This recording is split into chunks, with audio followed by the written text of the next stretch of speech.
In this video, I'm going to show you how to open my second ever puzzle box that I made 10 years ago. So when I was 15, I made this puzzle and it is the second box I ever made. So here's the deal.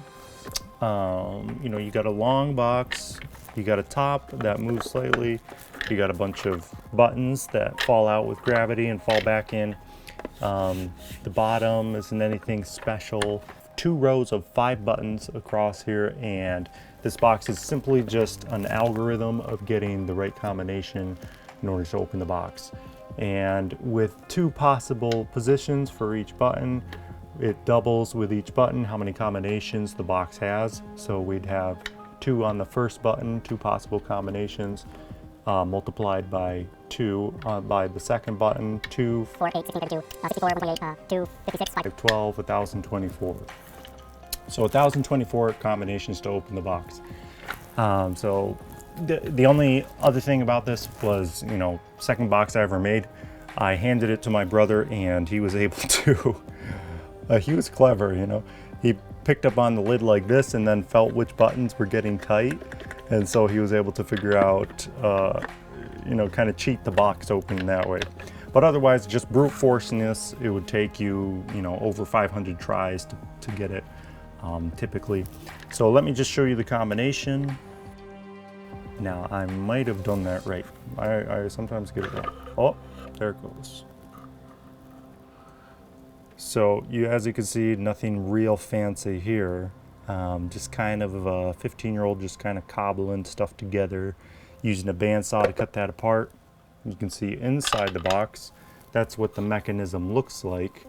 And so for the longer pegs, you have a stop so that they don't come out as far as they do now. Just kind of real rough stuff going on inside there. But hey, we have this box that came out, and push back the lid here. And inside you have a pretty substantial compartment. Pretty big, you could fit some stuff in there. So I'm gonna talk about where the design went well and where it could even be improved upon. Because I get a lot of emails from people asking about how to get into designing puzzle boxes and where to start. And so I just want to kind of give my take on this puzzle and some things good and some things bad about it that you guys might want to keep in mind if you're starting to design puzzles.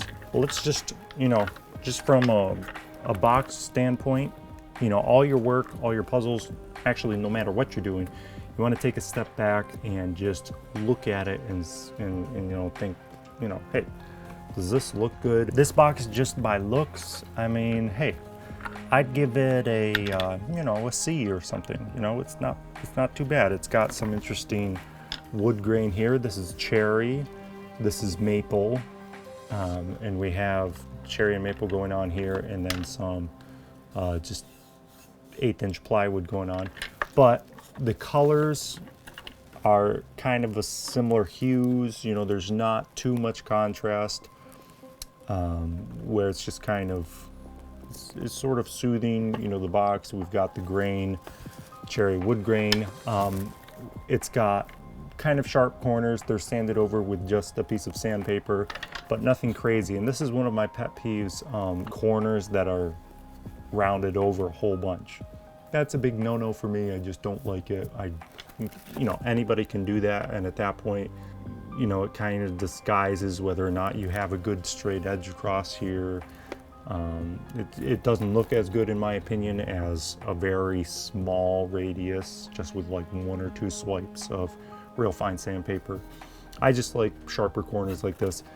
This box I would say is sort of an Art Deco type box, and you don't really want to go outside your niche of design and add in a whole bunch of other stuff. I'm not going to pull in some sort of carving that's out of time period for the design, or something that brings it into a different genre that wouldn't mesh well with this. So, overall, I'd say, a C on the design. Now let's talk about the quality of the craftsmanship. And again, I'd probably give this like you know, for how old I was and whatnot. I'd give it a C, which is pretty good for me. It's, you know, it's basic construction. I have mitered corners here. What that means is the corners are cut at 45 degrees and then joined and glued like that. The top is pretty solid. We have some tight fitting joinery here that I did on the mortiser, which, you know, not all of these are mortised right in the center, and you can tell that just by looking at it. But all in all, it's not terrible. Like, you know, it's passable. Inside the box, it works, but it's rough. You know, these pieces are just glued onto here, you know, T-slotted and then glued onto there. You know, these are not, it's not fancy joinery going on inside. Doesn't really have to be, depending on what you're making, but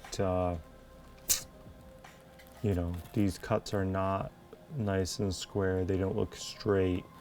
You know, doesn't look very good on the inside. And this is just totally like glue all over the place. You know, burn marks. Stuff isn't square. Stuff isn't uniform. The eye isn't pleased with it. It looks kind of like, you know, garbage. But so you know, the craftsmanship of the box. Did I say I would give it a C? I don't know. I'd give it more like a D. Okay, it's not very good. I know I was young at the time. Nothing really interesting is going on with the joinery that's really pulling you in, that's making you think like this is a bomb-proof box, or this is a box that's going to last hundreds of years. You know, as soon as a glue joint fails on something here, the box is going to be broken and you're going to have to glue it together again. So not great. Okay, so here is a big one, and here's where we can get into an interesting debate. This box, a big problem with this box is it doesn't have a lot going for it, in the sense of it doesn't draw you in as a puzzle solver. This box doesn't have a lot going on, as in, you know, visually speaking. You can just see, oh, okay, looks like the buttons are the only thing that moves, and lo and behold, those buttons are the only things that move. And you can see that right from the get-go, which means that your brain isn't coming up with solutions and second guessing itself and solving a mystery as you're opening the box. You're simply just solving a brute force code, you know, to hack. If I brought this around and showed this to people, a lot of people would take like one look at it and be like, you know, oh, I could never sit through all that. Oh, I could never do that. And you know, the fact of the matter is they could, but nobody wants to, because it's just boring for many people. Now, I will say this, there are puzzle solvers that do enjoy this kind of puzzle where it's a brute force. You have to go through and enter a combination and find the combination. Though that's legitimate for some people, it's a minority of people. And so for my customers, I have to do this sort of thing very seldom, or make it very easy so that people can, you know, make progress, but see that they're making progress, so that they'll spend 5, 10, 20 minutes going through solving something like this in order to open the box. You know, and it has to be just a small facet of the puzzle, not the whole puzzle. Puzzle interest, it doesn't leave your brain anything to imagine. It doesn't create any mysteries for the solver. There's no hide and seek going on. But we can kind of combine these two and find a convergence point where you can get a lot more people interested in your puzzle if you add a little bit of each of those things. So for example, this puzzle, the Captain's Quest, has a whole lot more going on than this puzzle. I mean, if you had to pick up one of these, you would probably pick up this one. Most people would pick up this one, because there's so much more going on. There's a ship wheel here, there's these pipes coming out of the box, there's the metal coral and stuff going on, and then there's even seaweed cut into the wood beneath. You know, there's this plunger up top that goes in.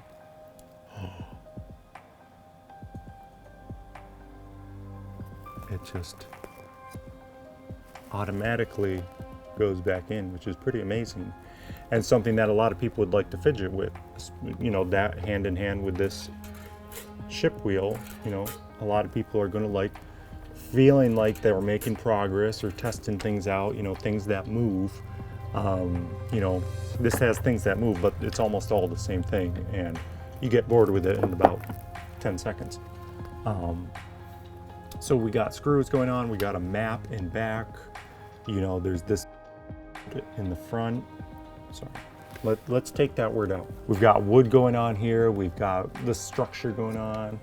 So all sorts of different things that you can explore with this puzzle, which is why a lot of people would like this, playing with this more, because, you know, there's more hide and seek, there's more imagination into the box. As far as a good puzzle from a lots going on and lots that you can move and play with, not very good. I'd give it, you know, an F in that category. So real quick, last thing, I'm going to contrast this box also with one of my favorite boxes, if not my favorite. This is the Jack in the Box that I made 2 years ago, and this puzzle is great to bring around and show people, because most people will enjoy playing with this box and making progress on it. And so I'll show you how this opens. So basically you got the design, it's another Art Deco, smooth, you know, squares, rectangles, some inlay here. And so the first move is this right here. So you push this down and then this piece comes out. Now, most people can't find this that I showed to on the first, you know, by themselves. Puzzle solvers will find it, but just your ordinary Joes won't. But I give them that first move and then this comes out, and then at that point they start pushing stuff around, sliding stuff, and then they find that this moves, and then they find this moves, and this moves, and usually they can get to this point and then they're stuck again. And that's when I tell them, you know, usually need to tell them to focus on this.